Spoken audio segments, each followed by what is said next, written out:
In this guide, I'm going to clear out whether you can create an anonymous poll on WhatsApp or not. Let's get started. First, launch your WhatsApp and navigate to any of the conversation.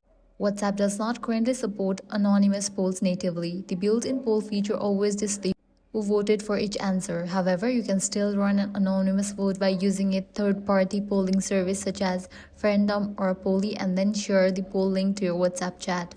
If you simply want to use WhatsApp's built-in poll feature, all you have to do is click on this plus option. Now click on the option poll. Now go ahead and enter your question, then add up to 12 answer options. If you want participants to select more than one answer, leave the allow multiple answers option turned on. In case you want to hide voter names, you can toggle on for this option. You can also set end time. Once everything looks good, tap send to post your poll in the chat. Keep in mind that these polls are not anonymous, so everyone can see which option each participant selected.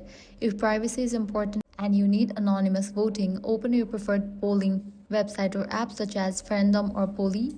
Create your poll there. Enable anonymous responses if the service offers that option. Then copy the poll link, return to WhatsApp, paste the link into your group chat or the chat where you want to send the poll. Participants can open the link in their browser and vote anonymously according to the settings provided by the polling service.